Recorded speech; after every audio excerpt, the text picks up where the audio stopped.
The UFC's heavyweight division in the year 2024 has a lot of uncertainties right now. What will happen with Jon Jones, Miocic, Aspinall that is now the interim champion, all of these things.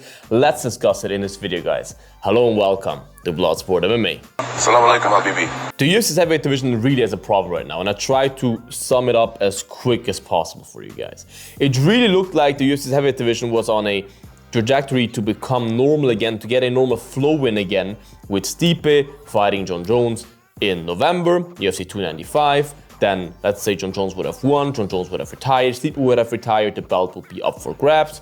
Let's say Pavlovich and Aspinall would have fought early 2024. There would be a young, new champion, and the division would finally be alive again. Because the division was dead for years. Stipe fought once per year when he had the belt. DC fought once per year when he had the belt. Then Ngannou won the belt. He took forever to defend it. Then when he defended it, he was in negotiations with the UFC for a whole year, so the belt was just not existing, kind of. Then he left the company. Then Ciryl Gane fought Jon Jones for a belt that belonged to no one.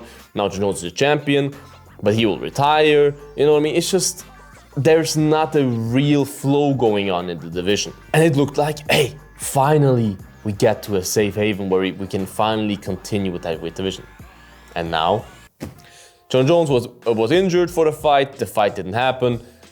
Dana still says Jon Jones should only fight Stipe, this is the fight to make, we will wait until both are fit and ready. Jon Jones is not the youngest guy anymore, has a serious injury, could go up to 1 year to be fit again, and Jon Jones is not a guy that just jumps into a training camp when he's not healthy. Jon Jones is a guy who wants to be 100% healthy and have a 100% dedicated full training camp for his opponent. He's a very cautious guy when it comes to things like that. That's also why he never takes short notice fights. And so you're looking at a potential fight between Stipe and Jones. Let's say if we are positive in summer.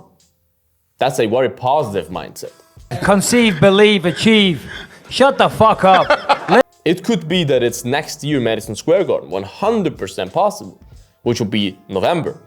Which would then mean that we have an interim champion right now in Tom Aspinall, who's 30 years old, so just hitting his peak, who waits for not only 1 year, for more than 1 year. Because if you see, let's just go by the more realistic version that Jones fights Stipe in November. Then both retire. So then Aspinall, who is the interim champion, has to fight for the real belt against a non-champion, which is nonsense for him, let's say in January 2025. So he waits over 1 year without a fight in the prime of his career. And Dana can say all he wants, that yeah, he made some good money this fight, he will not have any problems. It's not just all about the money, it's about wasting your prime years. It's about fighting as often as possible as you can in your prime. It's about staying busy. It's about keeping the flow going. When you're always in the cage, you have the best performances. If you stay out of the cage for 1-2 years, your performances can be worse because of ring rust and whatever, cage rust, however you want to call it.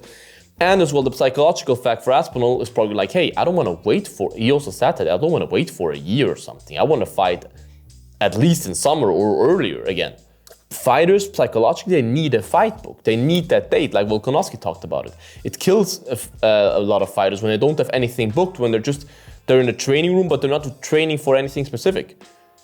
And then he should fight over 1 year after he won the title against a guy that is not the champion, because if both retire, Tom Aspinall is the interim champion, but it's not the real champion. The interim belt is just an official #1 contender spot. The interim belt is not a real you are the champion belt. The interim belt is the official #1 contender belt, because the #1 contender spot doesn't exist otherwise. You see it all the time with Dana promising title shots to the winner of Usman against Hamzat, to the winner of Burns against Belal, all those things. Like, there's so many #1 contender spots that Dana already promised to people that they never got. So the only real #1 contender spot is the interim belt. That's the only thing they can't cheat you on. You have that belt. You are the #1 contender, the official one. So then, after winning that belt, he has to fight another contender, let's say just Ciryl Gane, just for hypothetical reasons, in beginning of 2025, 1 year after he won that belt, to then fight for the real belt, but not against the real champion, against a guy that's behind him in the rankings. That's not really nice for you psychologically if you're Tom Aspinall. You're like, fuck that shit. I'd rather fight Jon Jones, the real champion for the real belt, a real legend than just another guy that's ranked behind me for a vacant belt. To wait 1 year as well, over 1 year. That's just nonsense. But what could be a possibility, what I'm kind of hoping for, even though I would love to see Miocic versus Jon Jones, is that, and in this theory I also have a problem that I see, but I'll come to that in a second, that Miocic, if you saw him walk into the arena in Madison Square Garden, he didn't look healthy at all. He really looked like an old retired guy. He reminded me of Chuck Liddell, the way he walked into the arena and stuff. That Miocic will never make it to another fight. I could really see that. I could see that Miocic just has to admit, like, hey, okay, look, I tried to put in another training camp for Jones. I was ready to fight, but now I'm just too banged up. Because training camps are pretty hard for your body, if you don't know this. Training camps are mostly harder for your body than the fight that you actually have, the actual fight. And Jon Jones pulled out like 2 weeks before the fight, where the hard part of training camp is nearly over. So there is a high possibility that Miocic just is so banged up from a training camp that his body, and he planned it to be his last training camp. That's what you have to have in mind. So his body's probably just, okay, I'm done now. This was my last training camp, I'm done. But the fight didn't happen. So there is, in my head, a possibility that Miocic will never make it to another fight. That he will just have to admit, hey, Dana, look, I can't do this no more. I would love to, but my body just can't do it no more. That might be it for me.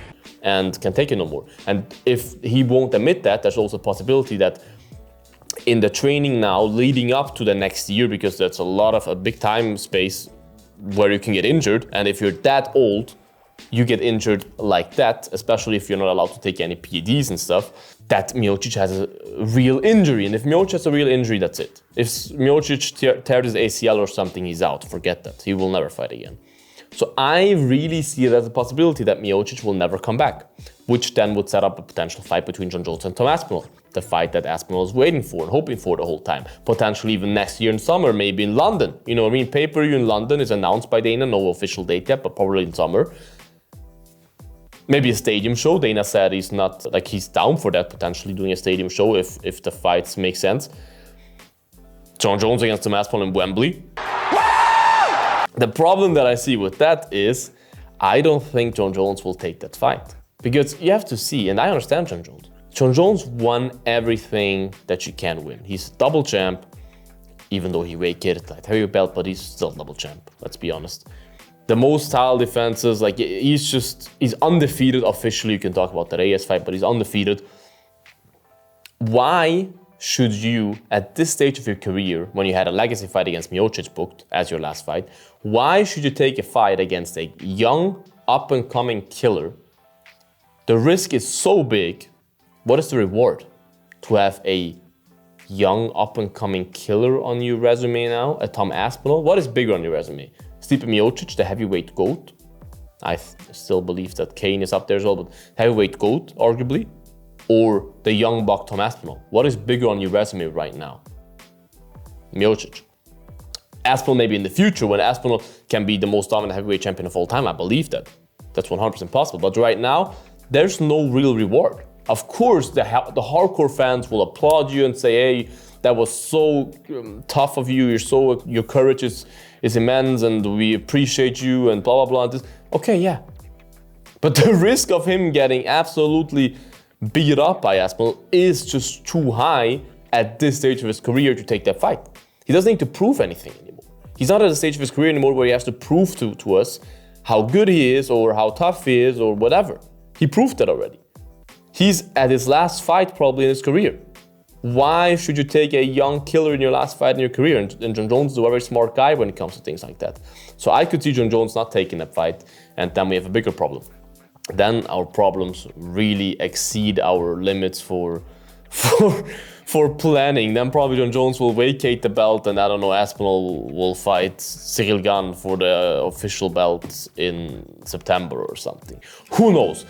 So it's a huge mess right now. Write in the comments, what do you think will happen with the heavyweight division? What do you think makes sense? What do you think makes no sense at all? Write it all in the comments, guys. I would appreciate that. Make sure to like this video, subscribe to this channel. I would appreciate that as well, obviously. And that you can fight for the heavyweight belt. Make sure to get your sleep in. Until the next one, bye-bye.